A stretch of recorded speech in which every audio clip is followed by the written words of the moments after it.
Good evening. My name is Susan Wilson. I'm president of the League of Women Voters of the Hamptons, Shelter Island, and North Fork, a VA territory. I welcome you here this evening, and I'm so happy that you've come out for our program. Before we start the actual program, we'd like to stand and salute the flag. Pledge allegiance to the flag. I pledge allegiance to the flag of the United States of America and to the republic for which it stands, one nation, under God, indivisible, with liberty and justice for all. Thank you.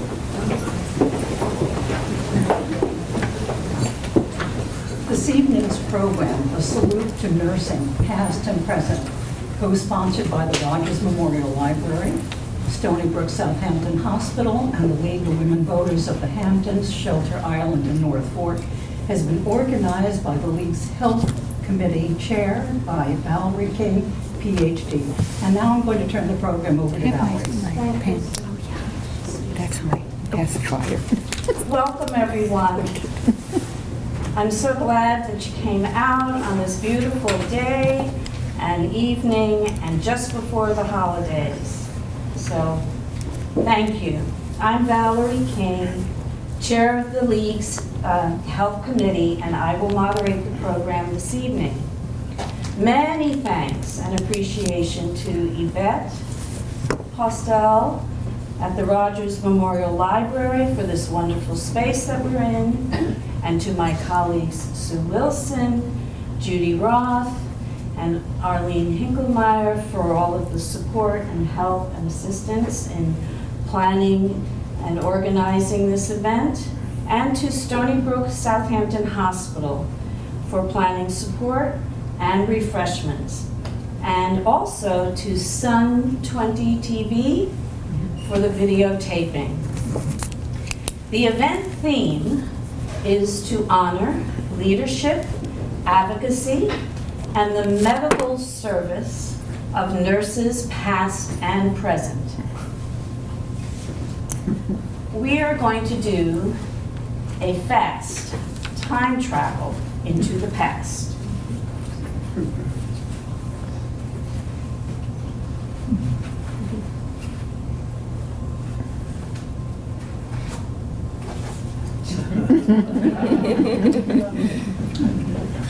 Nurses have always had to multitask and wear many hats. This is a boater. Sounds like boater. A hat worn by suffragists like Susan B. Anthony, who spoke at the 1902 New York State Nurses Convention, or Clara Barton, who was the founder of the Red Cross, or Lillian Wald, who founded the visiting nurse service for New York. These were very, very brave women because participating in women's suffrage at that time was very controversial in general for women, but in particular for professional women and women who are professional nurses. Lavinia Dock, a pioneer in nursing education, was arrested for participating in suffrage activities. The woman's right to vote in the United States was approved by Congress in 1919, ratified in New York State the same year, and became the 19th Amendment to the U.S. Constitution in 1920.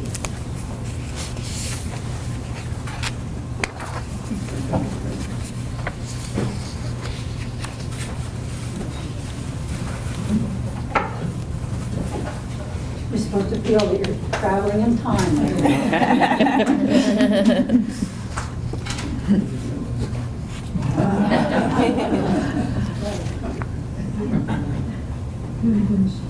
This is a fairly modern Flossie, named after Florence Nightingale, considered the mother of all nursing. And it's also worn during the capping ceremony for nursing students. Southampton has a long history of advancing student nursing programs. Around the time of suffrage, when it was accomplished, Southampton Hospital opened a school of nursing, once affiliated with Yale University, and later called the Suffolk County Nursing Academy. During World War II and the polio epidemic, student nurses experienced hands-on training. Basically, they worked almost as staff performing tasks right with the doctors at the hospital. A residence for the student nurses was built on the hospital campus, right next to the hospital. And graduation took place in Parish Hall, if you're familiar with the hospital campus. Dolores Melville Zabrowski, there's a picture of her on that table there. She was a Sag Harbor High School student. She graduated and became a student at the nursing school in 1940. Like many of her colleagues, she became a military nurse in the Second World War, and then coming home from the war, she became director of the nursing school. As the years went by, the nursing facilities became outdated and fundraising was attempted, but not enough money was allocated to keep the school open, and it closed in 1968.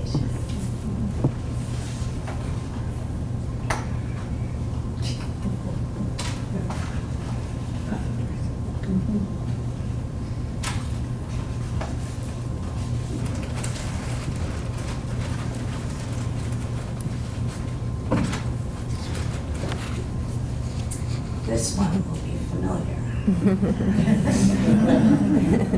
Unfortunately.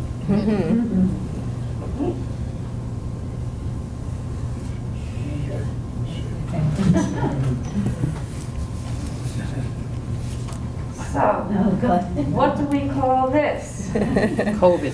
PPE, personal protective equipment. On a serious note, nursing is essential to healthcare. Yet, current training, recruitment, remains a challenge. Even prior to the global pandemic that we've all experienced, our country was on the verge of nursing shortages. The banging of pots and pans in appreciation during the pandemic was just uplifting. A thank you and a smile from a patient goes a long way. But many nurses today are demonstrating their leadership and advocacy to promote their profession without getting arrested. This evening, we are giving voice to five, we thought, and 4 outstanding local nurses who provide professional nursing services in our community. Now, there's more information on nursing, past and present, in your programs, with bios of our wonderful panel. But I'm going to ask you to please hold your applause and questions until the entire panel has finished their presentations. From our first contact in January and phone conversations in the last few months, Althea Mills, I knew was going to be a friend. And I knew she was going to be helpful in the planning of this event. But unfortunately, she's not able to be here with us this evening. But this morning, she emailed me a message to give to you, and so I'd like to read that message to you. She says, "Greetings. I want to express my gratitude to everyone who showed their support for our community, institution, and nurses. Unfortunately, I cannot be with you all tonight to honor the struggles of women worldwide. But as a nurse leader, I am proud to serve our community. I would like to draw your attention to two of our exceptional nurses, Marie Barnes and Jennifer Schmidt, who have dedicated, between them, over 20 years of service, maybe more, A little bit.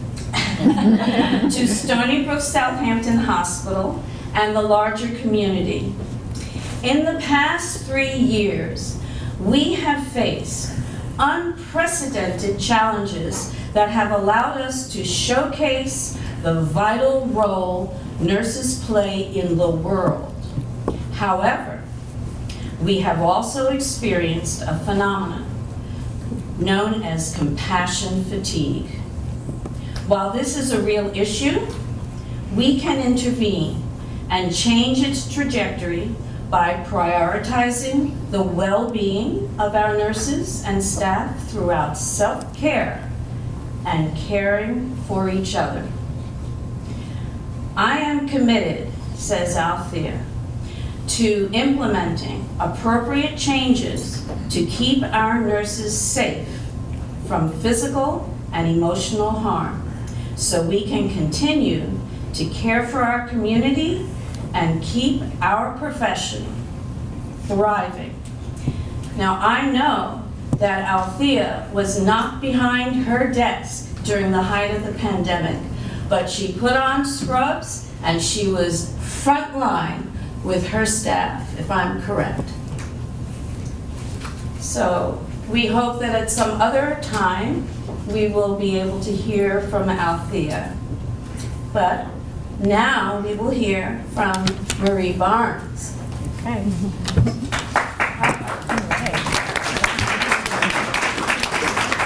Thank you. Oh, I don't know. I have a big enough mouth, I don't think I need, but anyway. I'd like to join Valerie in thanking the Rogers Memorial Library for having us. I'd like to thank the League of Women Voters for the Hamptons, Shelter Island, and the South Fork, Susan Wilson and Valerie for putting this program together for us tonight. I'd also like to offer special thanks to Althea, who can't be here, for honoring me and asking me to be part of this program. Ms. King concluded her presentation introduction by donning PPE. When I started in healthcare, we didn't even wear gloves. That was in 1985 when I joined Southampton Hospital. This July I will celebrate 38 years there as a nurse's aide, then an LPN, an RN with my associate's degree, then my bachelor's degree. I'm currently the charge nurse on the night shift in the ICU. Shortly after I started, AIDS and HIV came into healthcare. So we were encouraged to wear gloves. One nursing assistant who taught me an awful lot said, "You can't put gloves on, you're going to insult the patients."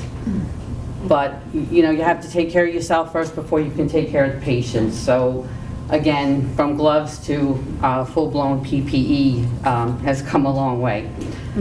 I did a clinical rotation at Southampton while I was in the BOCES program, and I thought, this is where I want to come work. I liked it. I live in Riverhead. I really didn't want to take care of, for lack of a better word, I didn't want to take care of everybody I knew. I didn't really know anybody out here. But when I got hired, the aforementioned Dolores Zabrowski was the director of nursing for Southampton Hospital. So she had a long, celebrated career. I was hired for the night shift, and that's the shift I've worked since I started. The incredible thing about nursing is you can continue to learn every day. After about 10 years as an LPN, I decided I wanted to become an RN. And the hospital paid for that, paid for me to get my RN. I helped get together the telemetry unit on the second floor. As the unit changed, so did my role. I was now sitting in front of a monitor. That's not what I want to do. I want to do patient care. There was an opportunity for me to go work in the ICU. I had great mentors there, and after the charge nurse, who was one of my mentors, left, I became the charge nurse. Through the American Association of Critical Care, I am certified in critical care. My role as charge nurse is one that I embrace. I have wonderful support staff. You are never alone as a staff member or any patient that is there at night. If someone were to pass away, nobody dies alone in the ICU. We are there for everybody. Then COVID came along, life-changing for everyone. I thought my little epidemic had been the AIDS and HIV. But COVID was something way beyond that. And all I could think of, how can something like this happen in this day and age with all that we know? But the hospital responded quickly. We quickly had 7 critical care traveling nurses in our unit. We had what we called a MASH unit on the second floor for the very sick patients. The CCU unit changed from a 4-bed cardiac care unit to a 6-bed ICU for sicker patients, and the sickest patients were in the ICU. We saw things that I hope nobody ever has to see, and that we will never see again. And we learned from that, and hopefully we can move forward from that. In the future, because we're doing past and present, I would love to see more collaboration with the doctors and the nurses, communicating with each other, working toward achieving goals for patients that they want. Let them make choices about how their care should be, and let us embrace that and go with that. Whether it's going home, going to rehab, or with the advantages of palliative care. Maybe they want to be comfortable, maybe they want to die, maybe they want hospice. But we should be able to let them make that decision and not judge, and be there for the patients. I can't say enough about my years at Southampton. I can't believe it's going to be 38 years. I don't know where the time has gone, but I appreciate everyone there, and I appreciate my staff, 2 of who are here tonight, which makes me very happy. And I don't know how much longer my future in nursing is, but I will enjoy every minute of it. Thank you.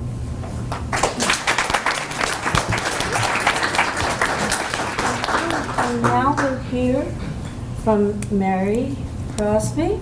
Okay, Go ahead. thank you. Thanks for having me here to the library and also the League of Women Voters. I think one of the greatest things about how the nursing profession has changed over the past 5 to 10 years is just the variety of different opportunities and things you can do with the nursing degree. It's almost every day I read about some job and think, wow. And that's a reason why I encourage young people all the time to enter the field of nursing. For me, I had a career in public health and decided to go back to school to become a nurse with the sole purpose of becoming a nurse midwife so I could help deliver babies. And now here I am running a hospice organization. I honestly never thought that I would be here. I think you'll hear many of us say that nursing is a calling. For me, hospice nursing is a calling. I remember specifically when it came to me, I was working at Sloan Kettering and I was watching incredible things happen with state-of-the-art technology and medicine saving lives every day. But I also noticed what I saw to be a real failure in the system. And that was when patients could no longer receive treatment or they weren't responding to treatment. One particular patient, a woman in her 50s who I cared for, had come into the hospital on the day of her son's wedding. And she and her husband had missed that event because she woke up not feeling well and she didn't know what to do. And she wasn't a candidate for any more treatment. When she came to the hospital, there was very little we could do for her. And that was the moment I thought to myself, there's got to be a different way. How is this woman not supported at home? And so when I moved back to Southampton, where I'm from, I joined the team at East End Hospice as a nurse, and I traveled all over the East End, both Forks and Shelter Island and even Fisher's Island, caring for patients, and I learned very quickly. And I thought about that patient back in Sloan Kettering a lot, and I thought, you know, if she were on East End Hospice's program, we all would have known that it was her son's wedding, and if she woke up not feeling well, her entire team, her nurse, her home health aide, her social worker, her volunteer would have come to the house with whatever she needed, medication, medical supplies, if it were emotional support that she needed, to make sure that she got to that day. And that was kind of solidified for me, this mission, to help people understand that hospice is so much more about life than it is about death. It's about making sure that people make it to those events. And whether it's something big like a wedding or something smaller like a last walk on the beach or going out to dinner, our goal is to make sure that people can do those things, that they're comfortable and that they're peaceful.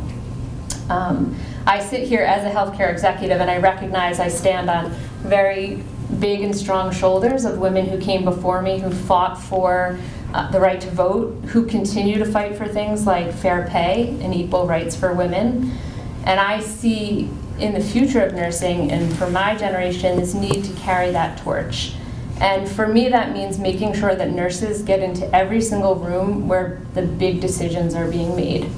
And that, I think, has been a barrier for nursing. And as medicine, unfortunately, in many areas, becomes more corporatized, becomes heavily based in technology, we need the nurses to remind us of what human, compassionate care is. Because if we lose sight of that, we lose sight of everything. And without having nurses in those rooms to be able to really drive decision-making, we can ensure that there's excellent care. And when bad policy gets passed down from people in ivory towers with business degrees instead of healthcare degrees, the nurses are the ones who feel it the most. And so a part of what I see as our future as nurses, whether we want to be or not, is to be activists and to empower one another to say that we deserve a seat at that table. And that we deserve to be in those places where very big decisions are being made. We deserve to be running hospitals and running healthcare settings because, again, we're the ones who know most intimately what it is to provide exceptional, compassionate care. So that's what drives my everyday work as a nurse, and I'm really proud to have a nursing degree, to sit here with such wonderful colleagues. I honestly can say I've met very few nurses I didn't like. And I'm honored to be here, so thank you.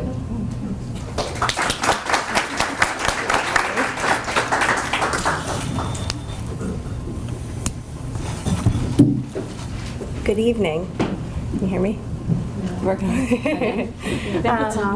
I too would like to thank the League of Women Voters. It's not on. I don't know. I hear it. Put it a little closer, maybe. Maybe. I think yours is on. How's that? Better?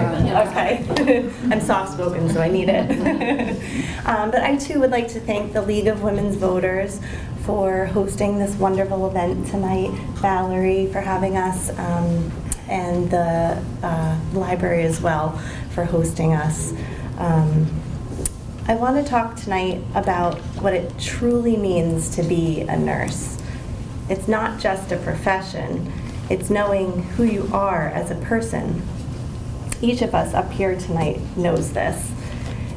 We have a calling deep inside of us to become nurses from the very essence of who we are. We are love, we are compassion, and we're driven to share this with others. I was on a ferry this past year when, unfortunately, a passenger experienced a medical emergency. An announcement came over the loudspeaker summoning anyone with a medical background to please come to the location to assist. I happened to be on the opposite end of the ship and one floor down, so I did jump right up to go, but by the time I arrived, a gentleman stopped me at the top of the stairs and said, "Thank you so much for coming to help, but it's getting kind of crowded up here." And then with a chuckle, he said, "There sure are a lot of you nurses on board, and you've all come to help." And I said, "That's what we do. We don't turn this on and off at the doors of Stony Brook Southampton Hospital or our other places of employment. We live this each and every day of our lives with our families, our friends, and our communities at large, because it's who we are." That's why events like this are so special. They're a chance for us to get out into the community, to reach people where they are. It's what brings us together tonight. It was fascinating to listen to Valerie take us through the history of nursing, how she so cleverly took us through the evolution of nursing practice and the many hats that nurses have worn, bringing us right up until today. Today, we are faced with unprecedented rates of chronic disease that are overburdening the very framework of our healthcare system. And COVID-19 brought that fact to light. But despite all of the negative brought upon us by the pandemic, there are some positive takeaways. There are ways in which we can use what we've learned for the greater good. We now know the difficult fact that those who suffered the most through COVID went into it with comorbidities which made them highly susceptible to negative outcomes. These include chronic disease conditions such as diabetes, cardiovascular disease, and obesity. We're sicker today than we've ever been, and at even younger ages, despite all of the science, medical, and pharmaceutical advancements we've made. We bear witness to this every day on the med-surg unit, where patients are spending their time with us with heart disease, cancers, strokes, diabetes, chronic kidney disease, chronic bowel diseases, just to name a few. It's an honor to care for them, to support them and their families, and to witness the wonderful work that's done by the entire medical team at Stony Brook Southampton Hospital. But it is sad and difficult to see these patients coming back in over and over again because these are chronic conditions that we're not getting to the root cause of. Historically, as you've learned this evening, the nursing profession has risen to meet the needs of society time and time again over the centuries. The work we do, the care we provide, and the ways in which we provide that care evolve as necessitated by our communities. And the current climate is calling for yet another paradigm shift in the way through which we direct our care to a model of disease prevention, a solutionary approach rather than reactionary. As nurses, we can deliver this care by educating and empowering our communities and by utilizing our own unique gifts and skill sets. That's the beauty of the art of nursing. No two nurses are alike, each of us having our own unique gifts and talents, and one-of-a-kind interpretations and expressions of that love and compassion, which translate into the work we do and the way in which we do it. In whichever way we choose, it's our responsibility at this time to help people to take control of their health, to prevent and reverse disease. So whether that's working in the hospitals, directly with patients, teaching people out in the community, in their homes, in libraries, virtually, or working in nursing education to support and elevate new nurses to join our movement, or pursuing higher education to work as administrators, where nurses hold more power and influence now more than ever to affect positive change within our systems. This is the future of nursing. Personally, I've become quite passionate about sharing the benefits of a whole food, plant-based lifestyle as a means of preventing and reversing disease. having learned that most of these diseases are fueled in large part by diet. There's an undeniable correlation between the foods we choose to eat and the rates of these diseases that we're seeing today. It's simply a fact that we can no longer ignore. I've been eating and living this way for over a decade now, and once I became a licensed Food for Life instructor through the Physicians Committee for Responsible Medicine,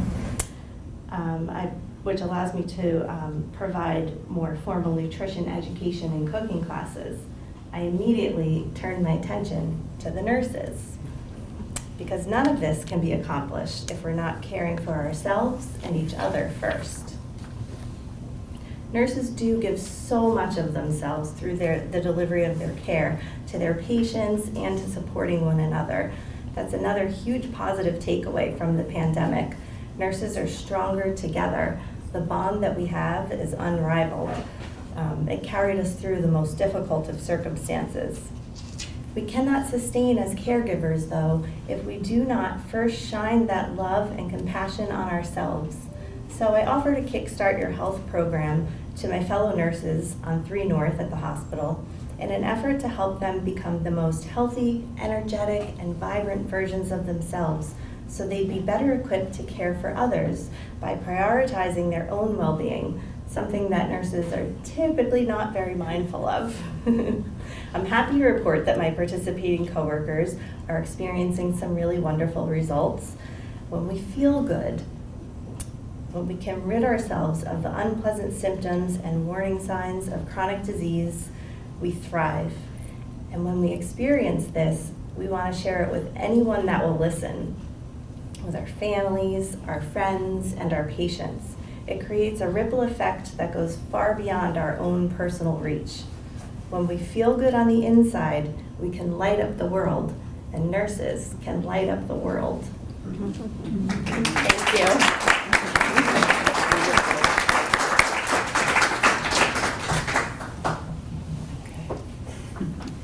Okay, Catherine O'Brien. Okay, Valerie, thank you, and the League of Women Voters again for sponsoring this wonderful event. I'm happy to be here and to share some information with you folks that will start in 1984 when I received my first RN as a psychiatric nurse working at Pilgrim Psychiatric Center. And that was on a geriatric medical unit where we had 1 RN with 34 patients and maybe 7 aides. And what did we do in 1984 in a geriatric medical unit? We did everything from NG tubes to decube care to showering, laundry, dressing, environment, checking the dates on the Ensure bottles, checking the dates on the cans of Isomil, making sure we had enough staff for the next day and for the next shift, otherwise we couldn't go home. That's how it was. It didn't matter if you had children or a husband at home. It mattered that you were there to cover the next shift, and that was just a requirement. Thank God that's one of the things that are changing today. So having said that, the other side of the coin was when you became a nurse or a therapy aide or a social worker or a unit chief, and you started in a state facility, 9 times out of 10 you retired there. And you developed these wonderful relationships because why? The patients weren't discharged. Very few were discharged. They were there for 30 plus years. And you began to bond with your patients as you would as an extended family. Unfortunately, as time went on, the psychiatric hospitals under, I think it was Governor Cuomo, were decentralized. So that slowly meant Central Islip Hospital, Kings Park Hospital, gathered into Pilgrim, and Pilgrim gradually narrowed itself all the way down as these patients were then so-called rehabilitated via rehab therapy, reminiscence therapy, to understand why a loaf of bread that they thought was 35 cents is now $1.50. Who is the theme of the day? Well, it wasn't the artists back 30 years ago. And where are all your friends and families that have all passed? So it was a very, very difficult time because the community did not have enough resources to support all the patients that were discharged into the community. Therefore, our role leaving the hospital had changed tremendously, because now we began to look at working in clinics, in homes, in group homes, in outpatient hospitals. So it seemed like hospitals such as the ones in Bayshore, the ones in Huntington, Smithtown, and Stony Brook adapted a psychiatric unit, and the psychiatric units would stabilize patients within a very brief period of time, 2 to 3 weeks, and then the patients would discharge either to a group home or possible family home, or wherever they were afforded to stay. So now the nursing role was much different from a medical perspective, because now it became more psychiatric oriented. The medications changed, obviously, from the thorazines, the navanes, and the Melorils into different kinds of medications, more like, I guess you would say, Prozacs and the Zolofts, and maybe a little bit of Haldol at night to sleep, or Halcyon, or maybe even Ativan, or even Klonopin was used quite heavily back then. So as the times are changing, you have to realize, what else do we have to do? Well, we better get educated. So that brought me back into the university. I obtained my bachelor's degree, I obtained my master's degree in psychiatric nursing. I went through all the certifications and licensures to have psychiatric nurse practitioner. And what did that do? Well, it allowed me to have a private practice, which I ran for about 10 to 15 years. In addition to that, it afforded me the opportunities to work into the individual hospitals that I aforementioned, to bring in group therapy, to bring in family therapy, to bring in psychotropic medication management, and to explore what other resources were available for this population. So I was living in Babylon at the time, and about 15 years ago, I moved out here to the East End and bought a home here and got involved with the community here. My practice was doing pretty well. And I just said, you know what, the commute is getting to be a bit much. Traveling from Southampton into Smithtown every day, although the practice was great, was getting to be a wee bit too much. And I received a phone call from Dr. Paul Garson, who asked me if I would be interested in working in Meeting House Lane. And I said, I don't know, what's Meeting House Lane about? So come to find out, what made me very happy about this position was that in every specialty that Meeting House Lane has, whether it's urology or family medicine or neurology, we have access to behavioral health. Part of the conditions was to establish, is a word that we use now, with primary care. And during your physical exam, a lot of people complained initially, what am I taking a PHQ-2 or PHQ-9 test? Why are you asking me how my moods are? Why do you care if I'm depressed or anxious? And what business is it of yours how many drinks I've had today? And what I found interesting about this is when I first started this out in '84, everything was focused on psychiatry, nursing, but now all these barriers came down. And the stigma that held people back from getting care and treatment is also coming down. Why? Because depression is now seen as a medical illness. Why? Because it affects every system in our body, from the way we think, to the way we feel, to the way we eat, to the way we sleep, to the way we perceive and react. So guess what? You get a PHQ-9, you get a score, and then the nurse will say, wow, I think we have to refer this over to psych. What do you think? We have other resources here. What do you think about seeing a therapist? We have a therapist, we have Dr. Garson, we have myself, and we have a new nurse practitioner on board. So it takes down the barriers and affords us an opportunity to be collaborating in behavioral health, dealing with psychiatric problems such as the depression, anxiety, and even addiction. And as you know, the addiction piece is a very big piece on the East End, and we've done pretty well so far with getting it into the schools for the adolescents and connecting the adolescents to the opportunities that are out there for healing and processing. So in addition to that, if Meeting House Lane wasn't enough, I was asked if I'd be willing to do some work over at the hospital. Well, what does the hospital mean with psychiatry? You have Stony Brook. What are we doing here? We don't have a psych unit. What are we doing? Wow. So you would be surprised how many consultations I get to work in the hospital.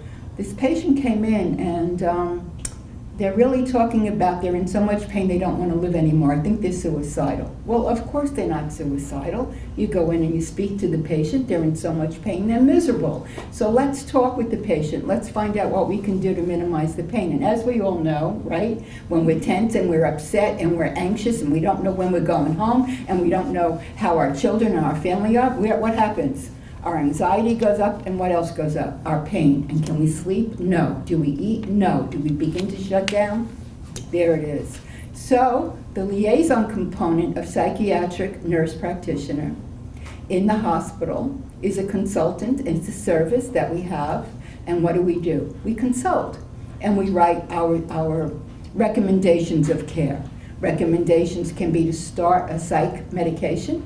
A recommendation could be to have individual therapy if that's needed. A recommendation can be reality orientation for the patients that come in that are confused and slightly demented and lose contact and control. Do you know what it's like sitting, as you folks got to know what it's like in the ICU, right? ICU also has its own components, right? And where is the reality orientation? Well, the nurses there are aware of that, and they know what to do and how to orchestrate it and follow through.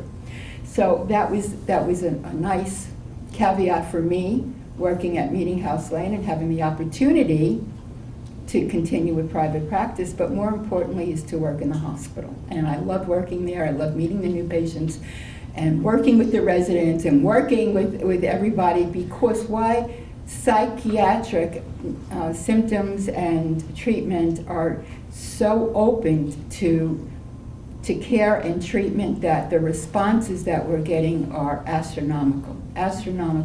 We have patients that are coming in with dementia that I kind of knew some of the patients because we were treating them in Meeting House Lane. So they're in with dementia, and people who don't know these people, oh, they're schizophrenic, don't worry about it, just, give us some medications and they'll be fine. No, their electrolytes are off, we'll give them a little bit of medication, and within 2 or 3 days, guess what? They're up talking like you and I are, as oriented as everybody else is, but if you don't have that awareness or the education or the experience of working with the population from a psychiatric point of view, it's very much so overlooked because of the medical milieu. The medical is based upon, why are you here? And psychiatry wasn't one of them until now that we're incorporated in there.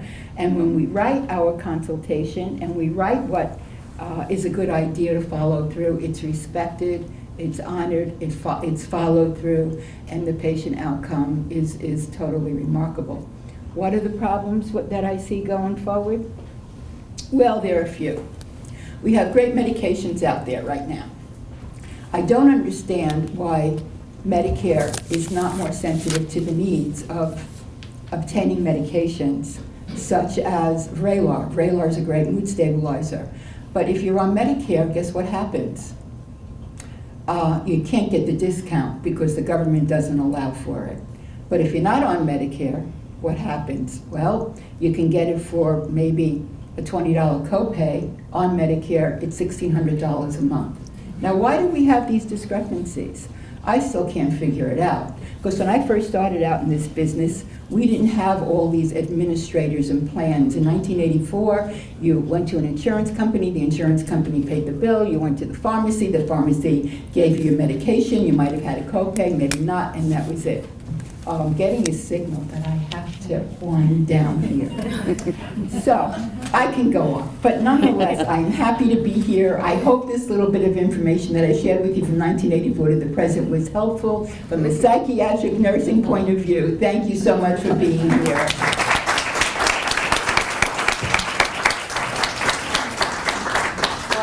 I would like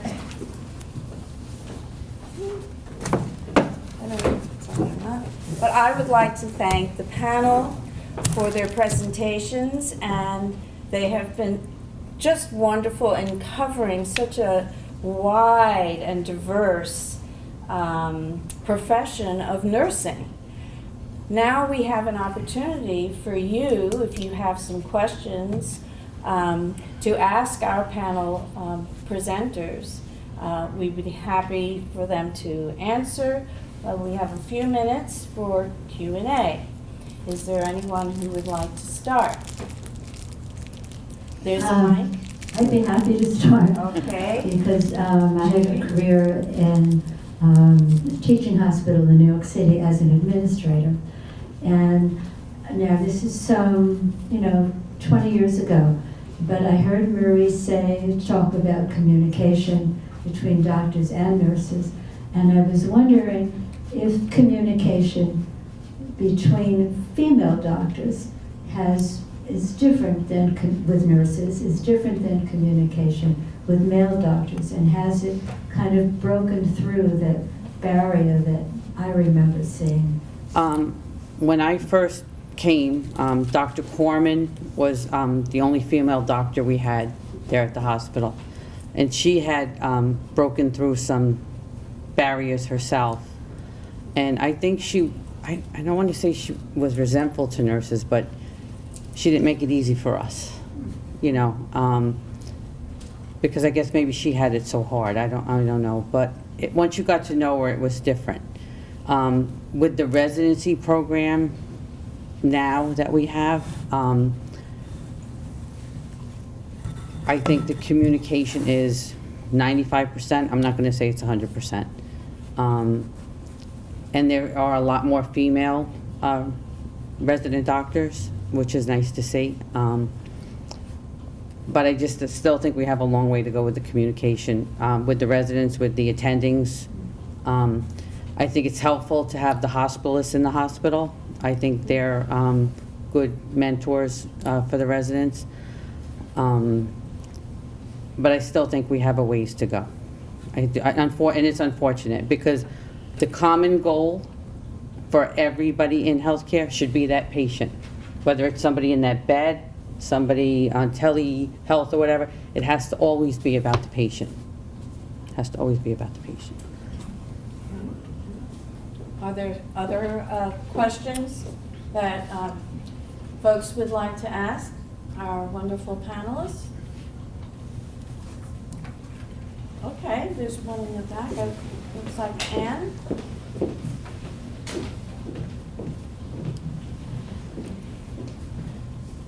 Thank you all so much for being here. We've learned a lot already. In terms of housing and being able to staff the hospital, especially in the nursing, has the affordable housing or transportation affected how many people you can have, and does it affect your staffing? It affects it 110%. Like I said, I've always worked nights. The staff tries not to be late, but due to the traffic, sometimes there's just nothing you can do about it, especially trying to get there at 7 o'clock in the morning. It's absolutely horrendous. I rode home. I live in Riverhead. I drove home one time on Montauk Highway. I tried to count how many cars I passed. I wasn't even to Hampton Bays and had passed 500 cars. And then I lost count and almost drove off the road, so I stopped. I really can't speak to the affordable housing situation. I think that would maybe be something more Althea could speak to. The traveling nurses that we do get and we still do use, and thank goodness for them, because they have supplemented our staff a lot. The hospital does provide places for them to stay. I believe they receive a stipend, or it's an arrangement made with them, but it is still very difficult to get nurses here. I worked at Eastern Long Island. I did some per diem work there, out in Greenport. It's difficult there too. I think Valerie touched on it. There was already going to be a nursing shortage a few years back. COVID did not help that situation because some people left nursing because of what happened with COVID. And just with the way the population is here on the East End, it's very difficult to get staff. Yeah. So if anybody knows anybody, Yeah. please send them. I can speak to that a bit from the hospice perspective because, as I mentioned, we care for about, at any given time, we're caring for, over 100 patients across the entire 450 square miles of the East End. And so the nurses and social workers and aides, they're all in their cars driving around.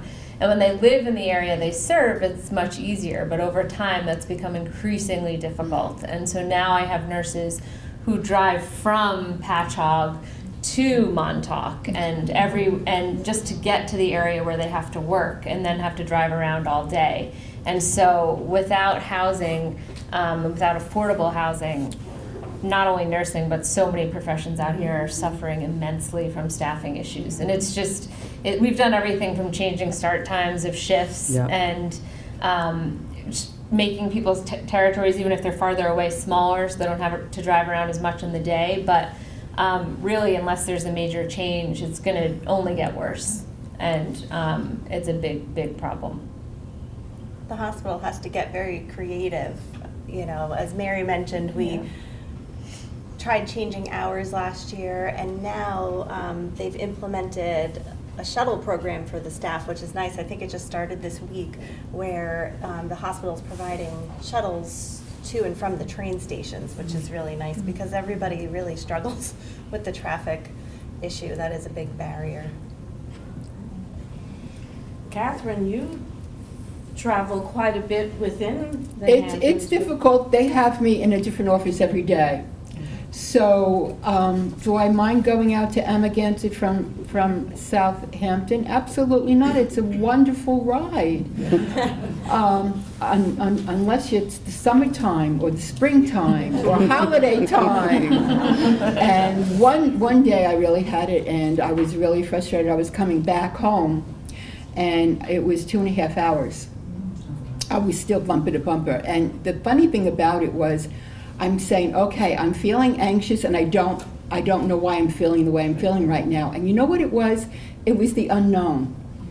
How much longer am I going to be in this? I'm looking, I'm pushing the car over this way, pushing it. I'm trying to see. No, there is no way to determine how long you're going to be fixated in that. If you'd said to me, it's going to take 2 hours to get home, I'd say, okay, put the phone call on speakers, listen to talk video or something, But you don't know how long you're going to be there, and it makes it very discouraging. So the next thing that came out was telepsychiatry. Well, we thought that was going to work. We thought we could work from the offices at Meeting House, and we'll get the patients out from Montauk to Amagansett. Well, no, it doesn't work. They want face-to-face. They want to feel the energy that you have to offer. And this communication, nonverbal communication, is very important in psych.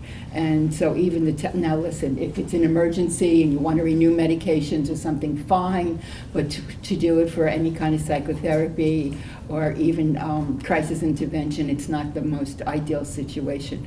But yeah, Valerie, back down to coming home from or being sent out to Amagansett, for even as something as close as Southampton in the summer is 2 hours. So it's not very But nice. in the many years I've traveled, when I started, it was Memorial Day to Labor Day. It was horrible. Not and then, now, right? And Not every now. year it's gotten longer. Yeah. And now it's every day. And holidays, right? Yeah. We used to get a lull in the hospital, like September came, you're like, phew, thank goodness. Yeah. Now it's like, oh, there's no break. Every Tuesday. Yeah. Yeah. Are there some other questions from the audience? I mean, I have a list here. Okay. Okay. You can answer that. Well, first of all, my name is Linda K. Alpern, and I'm an RN. And I'm also an artist, but I had a full years of working out here privately as a registered nurse doing home care, coming from California, from the University of California Medical Center, where long ago you all started out, we had tags as clinicians. So when I came out here in 89, I went to apply for a job at Southampton Hospital, and they wouldn't let me push Lasix or a narcotic through an IV without asking a doctor.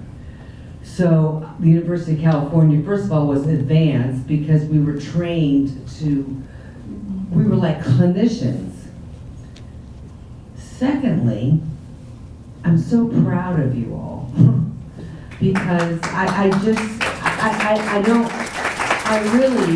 don't know what to say, because I've been very fortunate that I did have a career as a private registered nurse out here. I'm not afraid of anything. I've just had a person stroke out on me at Smith Haven Mall, who was my best friend, have a TIA.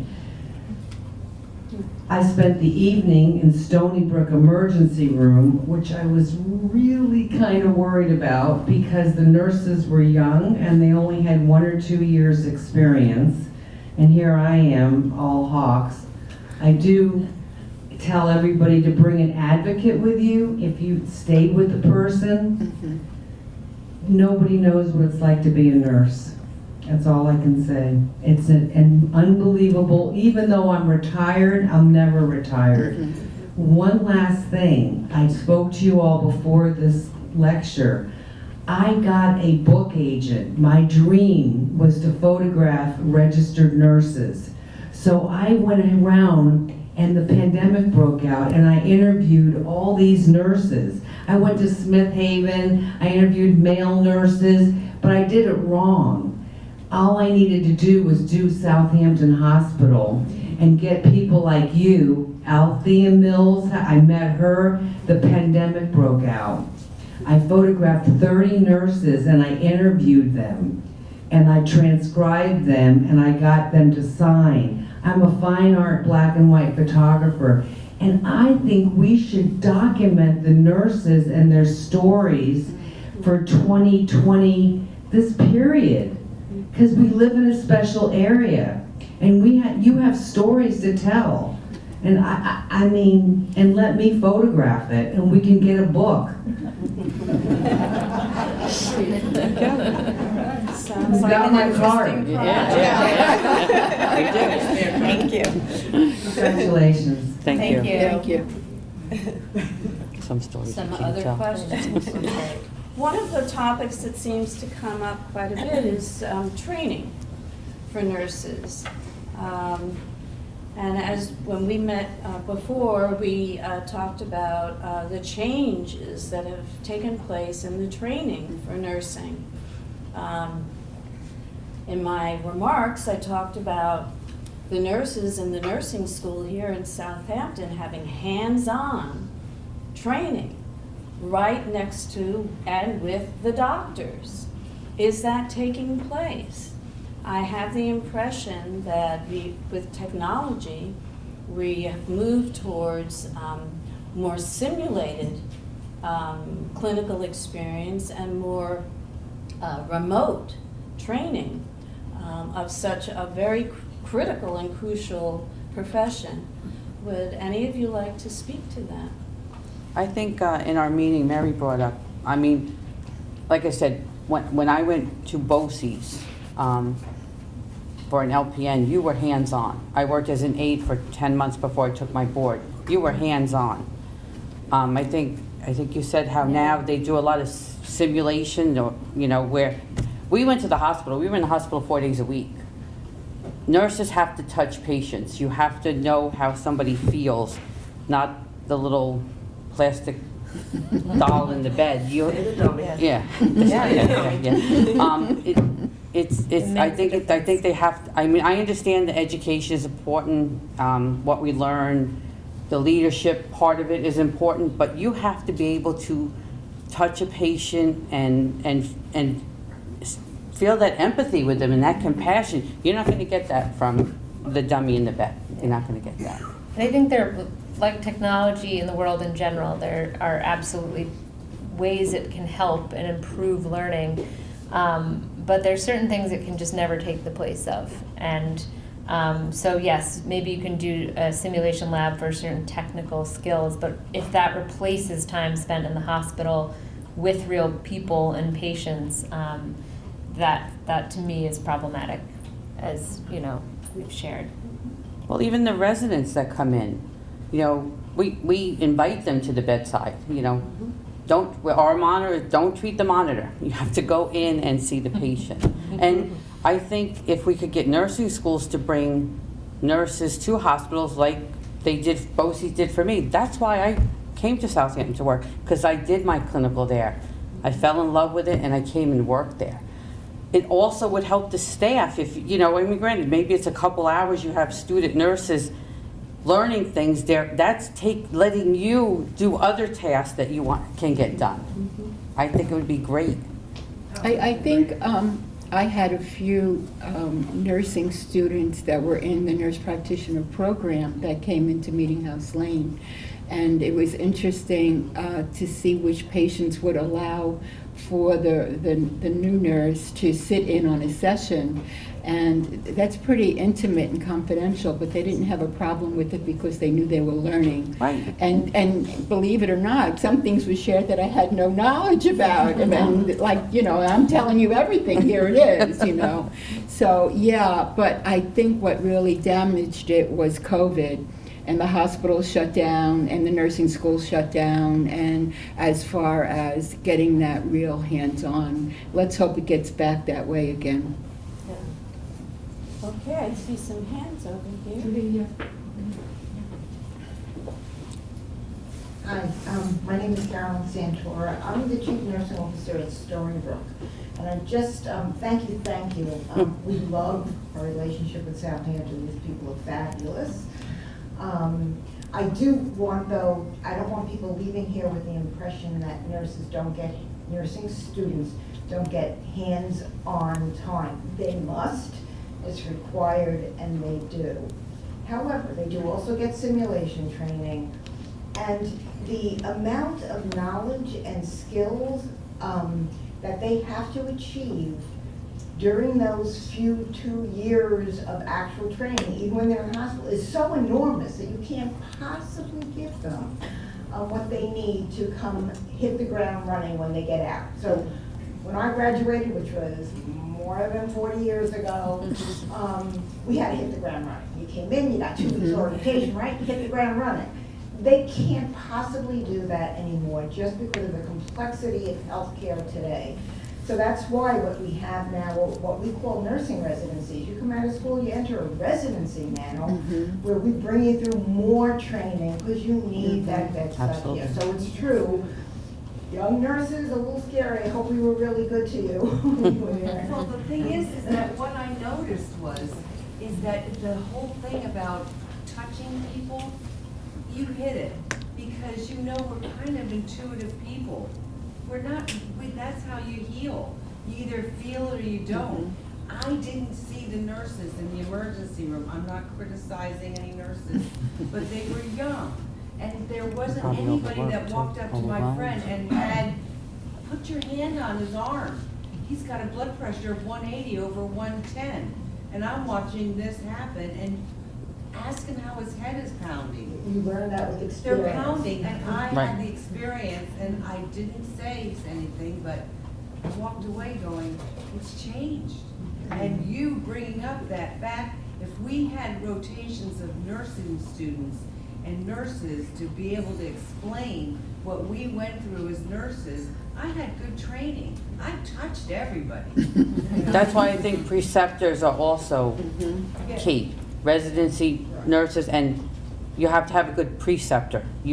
I can tell you the amount of nurses who taught me so much since I started at Southampton. It takes time, it takes experience. Absolutely. It's like anything. We do provide that. While you have the microphone, one of the thoughts that came up when we met earlier and had a discussion was how nurses can reach into the higher executive positions in the medical profession. You're a chief nurse officer. Do you see that there are opportunities for nurses to advance in the profession to the executive levels and to where nurses are on par with other executives within the hospital.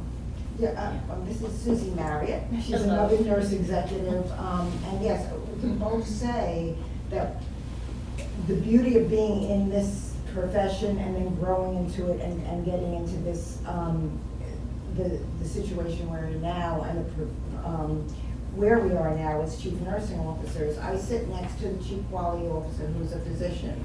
Down one office down is the chief medical officer. We are in and out of each other's offices constantly. I can walk into my CEO's office at any time and tell her anything. So yeah, we're there. We're now at the table. And I have to say, years ago, I grew up in a hospital school of nursing, St. Vincent's Hospital School of Nursing. And that hospital, those many years ago, were run by nurses. The history is hospitals were run by nurses, and then it changed somewhere. So historically, we did run hospitals. We dedicated the hospitals, we built the hospitals. Florence Nightingale in Crimea, if you go back to that, you go to a hospital to be nursed. So that was historical. Big business started changing that somewhere along the lines, but I think we're seeing that coming around 360. And the other thing about COVID is I think people more than ever understood how important nursing was. It was more evident than ever. The pots and pans, that was so heartwarming. My daughter lived in Manhattan, and she used to call me, you know, in Manhattan, you heard the pots and pans. She used to call me at 7 o'clock every night, because I couldn't see her anymore. She was on lockdown. And she said every night she'd put her phone out the window and say, "Mom, they're cheering for you."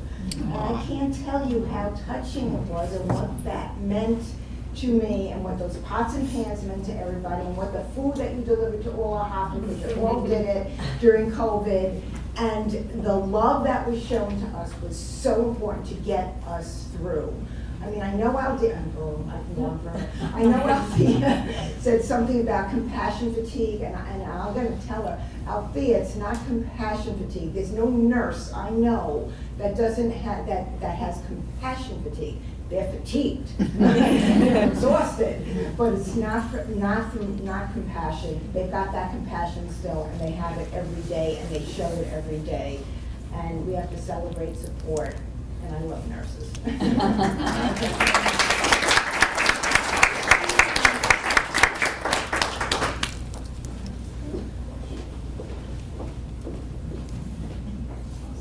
Well, first of all, thank you. An amazing panel here. And speaking personally, as a police officer, I worked in Harlem for 20 years. Prior to that, I was in the U.S. Army. So I've seen nurses on the battlefield. I've seen them in New York City, gunshots, whatever. And I've seen nurses when I was in 9/11, when the buildings came down. And I've seen nurses out here.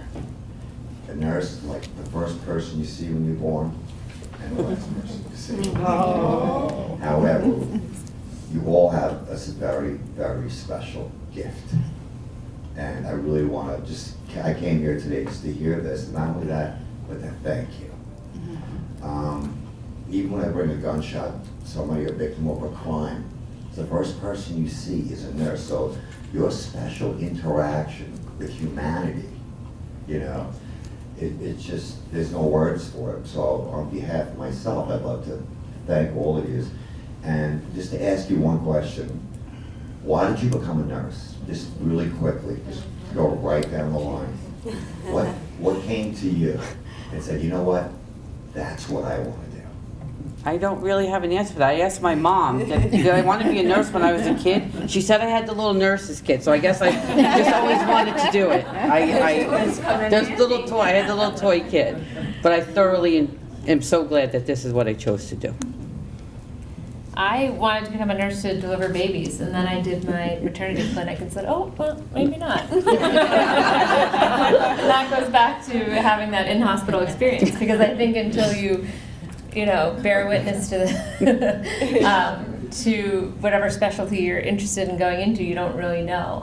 But that was my goal, to deliver babies. mine was to be in the emergency room, and I quickly realized I like a much calmer environment. And I love to work on a unit where I can spend time with the patients, like over a couple of shifts, and like really get to know them. I enjoy that. But as far as what brought me into nursing, it's almost difficult to put into words. Like I said, it's just kind of like who you are, and as you get to know these things about yourselves and the qualities, and like what is going to be the best use of like what I have inside of me, it just was in my head then, I want to be a nurse. I'm the oldest of 6 kids. My brother has special needs, and Mom was always saying, "Where's your brother? Where's your sister? Did you take care of this one? Did you take care of that one?" So when I finally sought employment, I was a therapy aide at Central Islip State Hospital. And at that particular time, if you can imagine a day hall, that's where all the beds were. There weren't any partitions, and all the patients were in the huge, must have been about 45 patients in there. And there were this was the evening shift, so maybe there were three therapy aides and 1 RN. And what I saw, the RN goes into her little office there, and she's giving out the assignments that had to be posted up on the wall. And I'm saying, how the heck is she going to take care of all of these patients? And she divided all these tasks up, and everybody was so regimented, almost like the military, right? And there were some things that I saw that I said, wait a second, there's got to be a better way of doing this.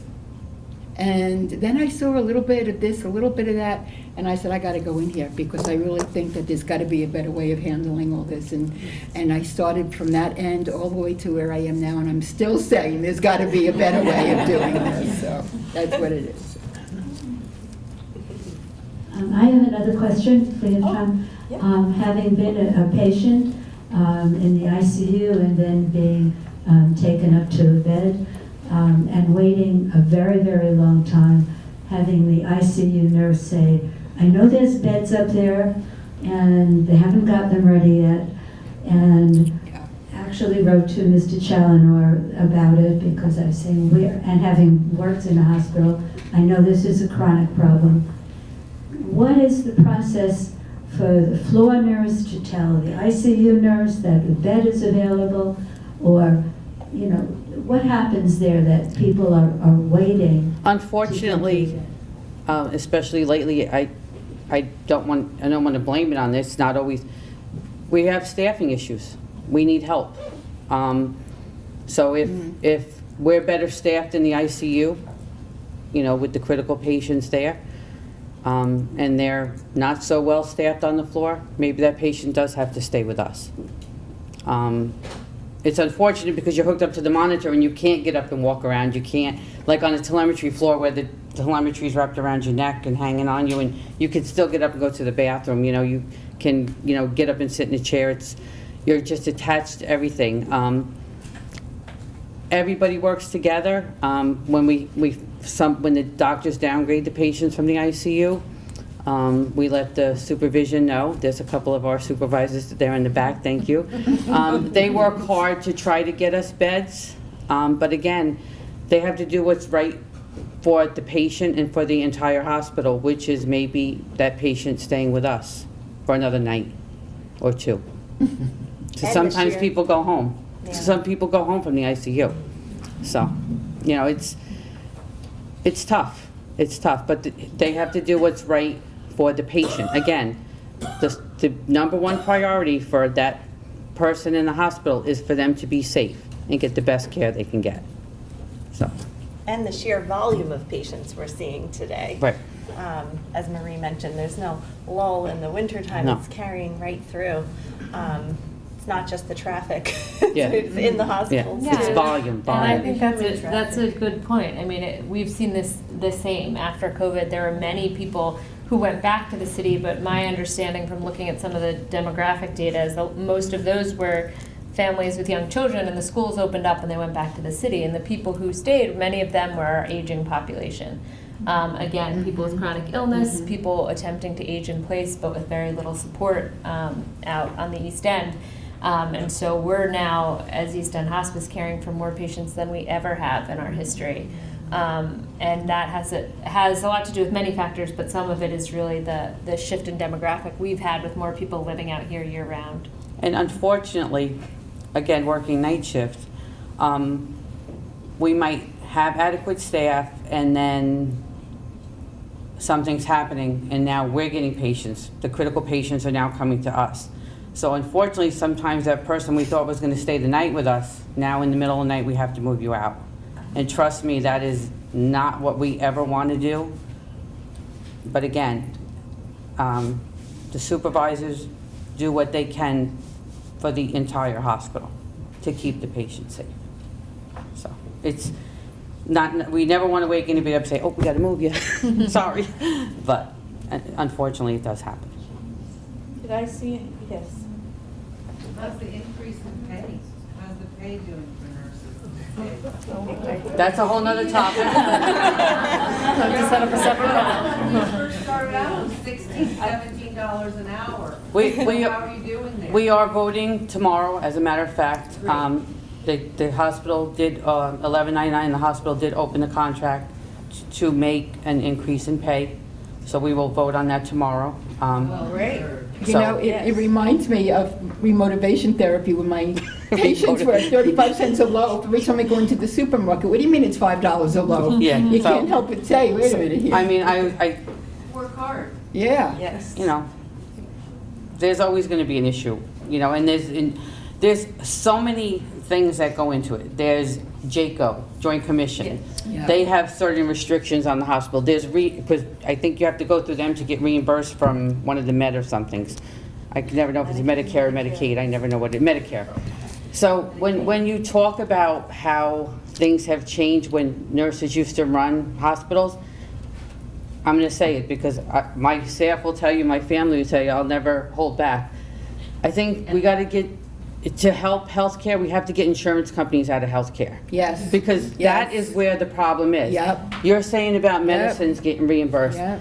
I have to chart so much stuff. I think you brought this up the other night. Your people are spending a half hour with the patient and 2 hours to get paperwork done. That's just to get reimbursed. Exactly. That is so much stuff that we have to write and chart. Terrible. That we can't take care of our patients. It's more time documented. And it's I'm not just blaming insurance companies, you know, there's other things, but I think that's a big part of. I think that's something that has to be right-sized. Right. You know, we have great technology. We have more efficient ways to chart because of a lot of technology. But as new initiatives get layered on by insurance companies and other outside influences, the documentation has hit this kind of peak point, in my opinion, where it's taking nurses away from the bedside too much, and very thoughtful consideration has to be given to that on a daily basis. And as the CEO of East End Hospice, I spend a lot of time doing that. How can we streamline this? How can we get it so the patients are in the homes longer than they're sitting at home documenting on their computers? And it's a big part of that is using technology to your advantage. But it's definitely something in nursing that has changed and I think has to be rebalanced again. Well, hopefully the nurses who will be in executive positions will help to mitigate some of that with electronic medical records and where there's a positive use of technology so that it doesn't draw away from the wonderful skilled work that you do on a daily basis. Our program is not over. We have a surprise to honor the nurses who have come here today and share with you their experience, their skill, and the challenges that they're facing and their expectations and hopes for the future. So I'd like the president of our local league, Sue Wilson, to make the salutation to honor the value and the service that you provide to our community here.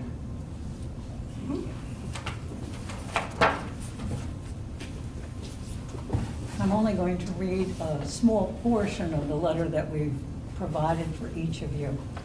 Your cogent presentation to this event on local nursing has helped raise awareness of the challenges and successes that you and the nursing profession as a whole has experienced in the current healthcare environment on the East End of Long Island. And as a thank you, we, the League of Women Voters of the Hamptons, Shelter Island, and the North Fork would like to honor you for your valued professional service to the community by bestowing upon you an honorary membership in the League of Women Voters of the Hamptons for the year 2023. And we hope that you attend our diverse and exciting events and that you will join the League's Health Committee and participate in our ongoing volunteer and civic activities that promote health care. Thank you very much. Thank you. Thank you.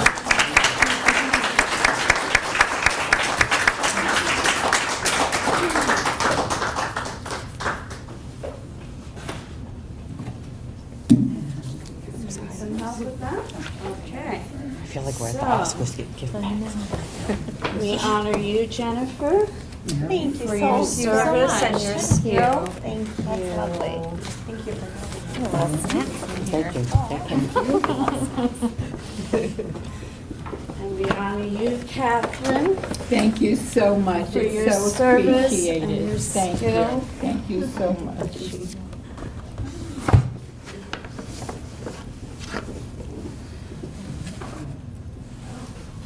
That's about the. Yes, for Althea. I wish I could have said her remarks with her wonderful West Indian accent. Thank you all so much for coming this evening. There are some refreshments on the table. There's photographs of the history of the Southampton Nursing School and some other information on East End Hospice on the table. Your program has 2 articles that I wrote. They're combined for the voter, which is our newsletter.